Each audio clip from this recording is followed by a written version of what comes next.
देशामध्ये राज्यामध्ये रेमडेसिवीरचा तुटवडा असताना केंद्र सरकारने रेमडेसिवीरच्या निर्यातवर बंदी घातलेली आहे।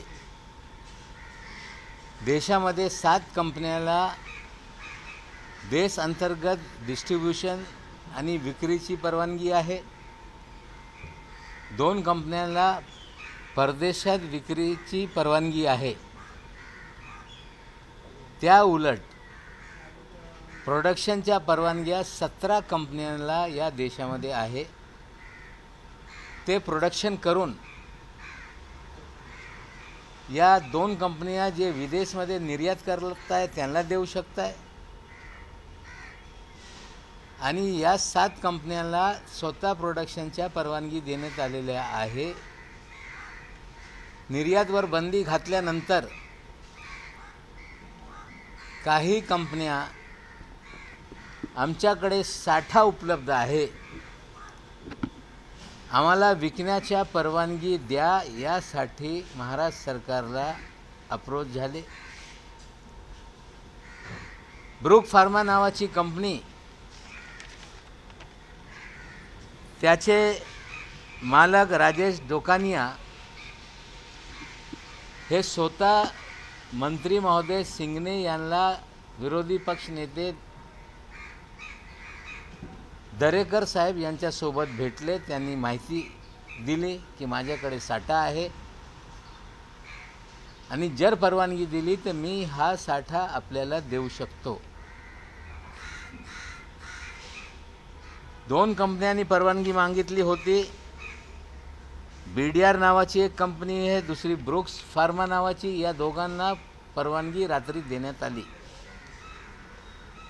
त्याआधी पोलिसांना माहिती मिळाल्यानंतर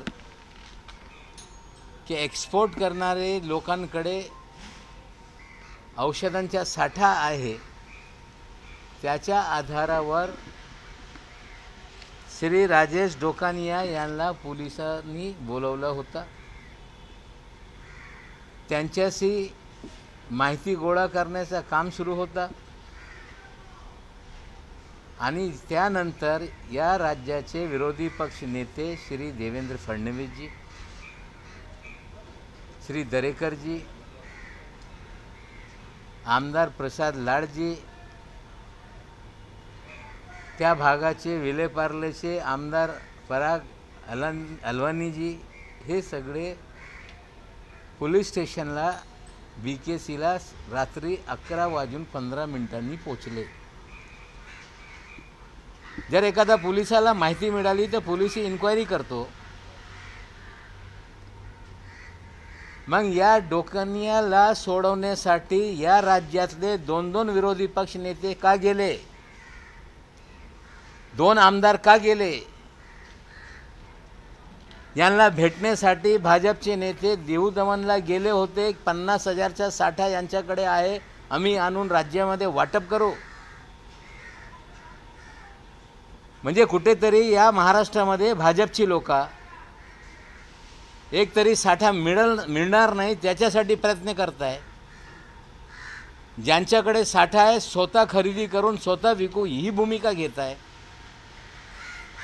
मग स्वतः जाऊन हा महाराष्ट्र सरकारला देऊ शकतो, त्याला ऑर्डर द्या ही भूमिका घेत आहे। पण एखादा पोलिसला इन्फॉर्मेशन मिळाल्यानंतर की मोठ्या संख्येने रेमडेसिवीर ज्यांना देशात विकण्याची परवानगी नाही, एक्सपोर्टवर बंदी आहे, पोलीस तपास करण्यासाठी इन्क्वायरीसाठी एखाद्या व्यक्तीला बोलवत आहे, हे नेते का जात आहे हे आमचा एक मोठा प्रश्न आहे। काल ह्या सगळी परिस्थिती झाल्यानंतर FDAने जे रात्री त्यांना 10 वाजता ऑर्डर दिली होती, त्या कॉपी दाखवल्यानंतर राजेश ब्रूक फार्माचे जे मालक आहे डोकानिया यांना काही माहिती घेऊन सोडण्यात आला। त्यांना सांगण्यात आलेलं आहे की पुन्हा गरज वाटली तर तुम्हाला बोलू। पण पोलीस यंत्रणा काम करते कोणासाठी? जनतेसाठी।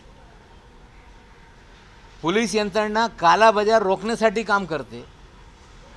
साठा असेल तो जप्त करून कुठेतरी लोकांना दिलं पाहिजे या भूमिकेतून काम करते.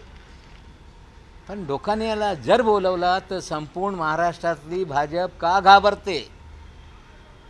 संपूर्ण महाराष्ट्रातला भाजप त्याला वकिलीसाठी का जात आहे? मला माहीत नाही. देवेंद्रजी वकील आहे, पण वकीलपत्र घेऊन त्याची बांजी मांडत होते की त्यांचे संबंध आहे त्याच्यासाठी ते बाजू मांडत होते? जर महाराष्ट्राच्या हितासाठी महाराष्ट्राची पोलीस यंत्रणा काम करत असेल, महाराष्ट्राची FDA यंत्रणा काम करत असतील, मग 2 तासामध्ये 1 तासामध्ये जर बोलवला तर संपूर्ण महाराष्ट्राचा भाजपचे प्रमुख नेते तिकडे जात आहे. याच्यात काय त्यांचा संबंध आहे हे कुठेतरी भाजपने खुलासा केला पाहिजे. हे बोलून चालत नाही की नवाब मलिक तर काही बोलत राहता, मी काही बोलत नाही. साठा या लोकांकडे आहे. तुम्ही ट्विट करून सांगताय की 50,000चा साठा आम्ही वाटणार आहे. जेव्हा सरकार मागते तेव्हा ती लोक देत नाही. मग याच्या मागचा काय राजकारण आहे हे भाजपने स्पष्ट केलं पाहिजे. जे रेमडेसिवीरचा साठा ठेवताय त्यांना इन्क्वायरीसाठी बोलवल्या आणि मग भाजपचे नेते, विरोधी पक्ष नेते, दोन्ही विरोधी पक्ष नेते त्यांच्या वकिलीसाठी पोलीस स्टेशनला जात आहे. म्हणजे याच्यात काहीतरी गडबड आहे. मला वाटते हे योग्य नाही, हे त्यांना शोभत नाही. एखादा विरोधी पक्ष नेता फोनवर माहिती घेऊ शकतो. एखादा पोलिसनी कारवाई सुरू केली त्या वरिष्ठांशी त्यांची चर्चा होऊ शकते. प्रत्येक समक्ष जाऊन पोलीस स्टेशनमध्ये जाऊन या प्रकारे वकिली करणे हे काय त्यांच्या राजकारण आहे हे आम्हाला कळत नाही. चौकशी होणार आहे का? याचं राजकारण सुरू आहे रेमडेसिवीरचं की अर्थकारण सुरू आहे? काय नेमकं सुरू आहे आणि राज्य सरकारची भूमिका आता काय असेल? नाही, राज्य सरकारने स्पष्टपणे 2 जे निर्माता करणारे लोक आहे ब्रूक आणि दुसरी एक कंपनीला ऑर्डर दिलेला आहे की तुम्ही आमच्याकडे जे तुमचा साठा आहे ते आम्हाला द्या. ते म्हणत होते की आम्हाला मार्केटिंग करण्याची परवानगी द्या. त्यांना स्पष्टपणे परवानगी देण्यात आलेली आहे की मार्केटिंग तुम्हाला महाराष्ट्रामध्ये करता येणार नाही. तुम्ही जे साठा उपलब्ध होईल ते शासकीय यंत्रणेला विका, त्याची परवानगी देण्यात आलेली आहे. कुठेतरी कालाबाजार सुरूच आहे. कुठेतरी साठवण करून लोकांना लुटण्याचं काम सुरू आहे. निश्चित रूपाने FDAचे अधिकारी असतील, पोलीसचे अधिकारी असतील, जिथे जिथे माहिती मिळतील हे कारवाया होत राहणार आहे. याआधी पण ज्यांच्याकडे हे ब्लॅक मार्केट करत होते, कमी साठा होता, कमी संख्येने औषधं त्यांच्याकडे होती, त्यांच्यावर पण गुन्हा दाखल झालेला आहे. जे कालाबाजार करत असतील, साठवण करून लोकांना लुटत असतील, निश्चित रूपाने कोणी कितीही मोठा असेल, त्याची वकिली कोणी करत असेल तो विषय नाही. निश्चित रूपाने जे लोक या प्रकारचे कारवाया करतील त्यांच्यावर कारवाया होणार आहे. कालची ही प्राथमिक चौकशी म्हणजे माहिती घेण्यासाठी या मनसुख राजेश डोकानियाला बोलवण्यात आला होता, पण सगळे भाजपचे लोक वकीलपत्र घेऊन तिकडे गेले. हे योग्य नाही आणि त्याचा खुलासा त्यांनी करावा. थेट भाजपला या कंपन्यांकडनं माल खरेदी करण्याचा अधिकार असेल का किंवा तो अधिकार दिला जाणार आहे का? मी पहिले त्या लोकांचं म्हणणं होता की लोकल मार्केटिंगसाठी आम्हाला परवानगी द्या. मग चीफ सेक्रेटरी साहेबांसोबत VC झाल्यानंतर स्पष्ट भूमिका चीफ सेक्रेटरी साहेबांनी आदेश दिले की आपल्याला लोकल मार्केटिंगची परवानगी द्यायची नाही. जे काही साठा असेल गव्हर्मेंट स्वतः खरेदी करेल आणि ते खरेदी करून गव्हर्मेंटच्या हॉस्पिटलमध्ये जे पेशंट आहे त्यांना पण उपलब्ध करून देईल. आणि जास्त असला तर मग जे इतर हॉस्पिटलमध्ये गरजा आहे ते पण पुरवण्याचं काम शासनाच्या माध्यमातून होईल असा निर्णय झालेला आहे आणि 2 कंपन्यांना पत्र देण्यात आलेले आहे. सर, आरोग्यमंत्री हर्षवर्धन यांच्याशी मुख्यमंत्र्यांची चर्चा झाली. सर्वतोपरी आपण मदत करू असं आश्वासन त्यांनी दिलं. तर दुसरीकडे देवेंद्र फडणवीस हे अशा प्रकारे आरोप करत आहेत, तुमच्यावर सुद्धा थेट आरोप केलेले आहे. समन्वयाचा अभाव पुन्हा एकदा पाहायला मिळतो, लोकांना फटका बसतो. बघा असं आहे, काल मी बोलल्यानंतर निश्चित रूपाने देशातले आरोग्यमंत्री हर्षवर्धनजी मुख्यमंत्र्यांशी बोलले. त्यांनी स्वतः ट्विट केलेलं आहे. त्यांनी स्वतः आश्वासन दिलेलं आहे की ऑक्सिजनचा पुरवठा आम्ही करू. औषधांचा तुटवडा होऊ देणार नाही. आणखीन काही गरजा असेल तर आम्ही फोन करू. आम्ही या त्यांची भूमिकेचं स्वागत करतो आणि निश्चित रूपाने त्यांनी जे बोलले काल त्या पद्धतीने केंद्र सरकारकडून आम्हाला मदत दिली तर निश्चित रूपाने या राज्यातले जे कोणी पेशंट्स आहेत त्यांना दिलासा मिळेल. उलट कोरोना परिस्थिती हाताळण्यासाठी कुठेतरी आम्हाला मदत मिळेल जी आम्हाला अपेक्षा आहे. हिंदी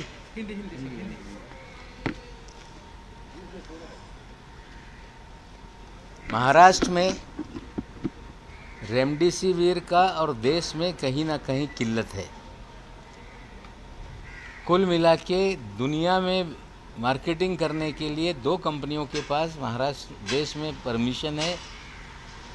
7 कंपनियां देश अंतर्गत बेच सकती है और 17 कंपनी ऐसी है जिन्हें सिर्फ उत्पादन करने के परमिशन दिए गए हैं.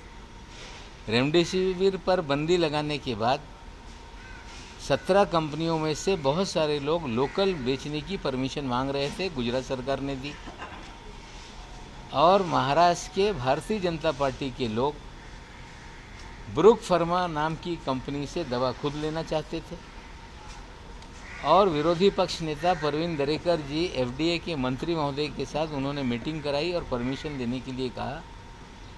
और जो परमिशन कल रात में 10 बजे रात में 2 कंपनियों को ब्रुक फार्मा और दूसरी एक कंपनी है BDR, इनको परमिशन रात में 10 बजे दी गई. पुलिस को कुछ जानकारी मिली कि कुछ एक्सपोर्ट करने वाली कंपनियों के पास 60,000 से अधिक इंजेक्शन उपलब्ध है.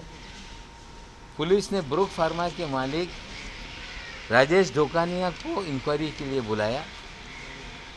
जब इंक्वायरी चल रही थी, पूछताछ चल रही थी, तो महाराष्ट्र के विपक्ष के नेता देवेंद्र फडणवीस जी, विधान परिषद के प्रतिपक्ष नेता परवीन दरेकर और बीजेपी के 2 विधायक पुलिस स्टेशन गए. 10 बजे जो आदेश दिया गया वो कॉपी उपलब्ध करने के बाद ब्रुक फार्मा के मालिक राजेश ढोकानिया जी को पुलिस ने पूछताछ के बाद छोड़ दिया और ये कहा कि फिर अगर ज़रूरत पड़ी तो आपको बुलाया जाएगा. सवाल ये उठता है कि एक दवा की किल्लत महाराष्ट्र में और देश में है. पुलिस को जानकारी मिलती है.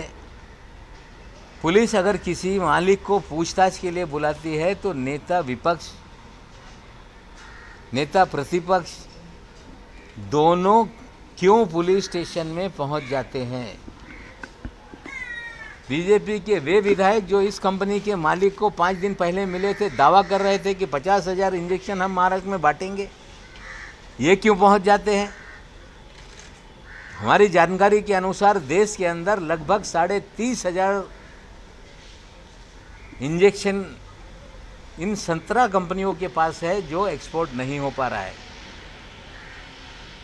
जो अलग अलग राज्यों में परमिशन लेके बेचना चाहते हैं. गुजरात में परमिशन दी गई है गुजरात में बेचने की. हमसे भी परमिशन मांग रही थी कि हमें लोकल मार्केट में बेचने की परमिशन दी जाए.